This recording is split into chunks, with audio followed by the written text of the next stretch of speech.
Saudara, kami ajak Anda untuk melihat informasi apa saja yang ada di Harian Kompas, Jumat 16 Agustus 2024. Di halaman muka kita melihat artikel dengan judul besar adalah "Sudah Merdeka, Belum Sungguh Memerdekakan". Ini merupakan artikel yang ditulis oleh pemimpin redaksi Harian Kompas, Suta Dharma Saputra. Upacara senantiasa berlangsung setiap tahun, di mana tanggal 17 Agustus 2024 ini menjadi upacara yang ke-79 kalinya. Dan kita merefleksikan bagaimana perayaan atau peringatan detik-detik proklamasi setiap tahunnya.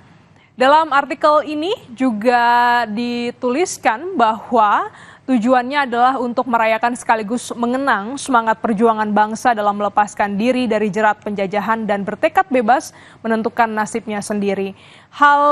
Banyak hal telah dilewati oleh bangsa ini, salah satunya adalah pandemi COVID-19. Dan kita berhasil melewati karena keberagaman elemen bangsa, lintas agama, dan juga semua lapisan.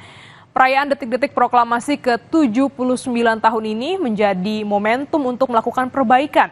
Setelah kemerdekaan, tepatnya adalah Oktober mendatang, pemerintahan baru akan terbentuk dan semoga menjadi pemerintahan yang lebih baik dan lebih maju.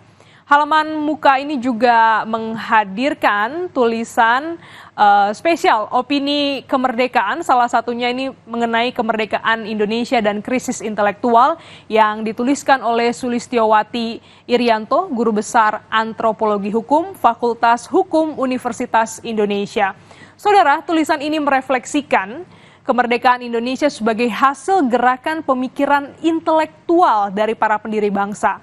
Namun, peringatan kemerdekaan RI ke-79 ini memperlihatkan situasi paradoks ketika intelektualitas dan nilai ajaran etika moral hampir tidak berbekas pada bangsa ini.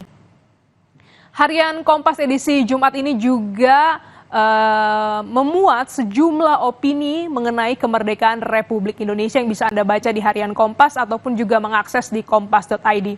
Saudara, ada juga catatan yang diberikan bahwa sehubungan dengan peringatan Hari Kemerdekaan RI besok yang merupakan hari libur nasional, Harian Kompas tidak terbit pada hari Sabtu dan akan kembali terbit pada hari Minggu 18 Agustus. Informasi terkini lainnya dapat Anda baca di kompas.id.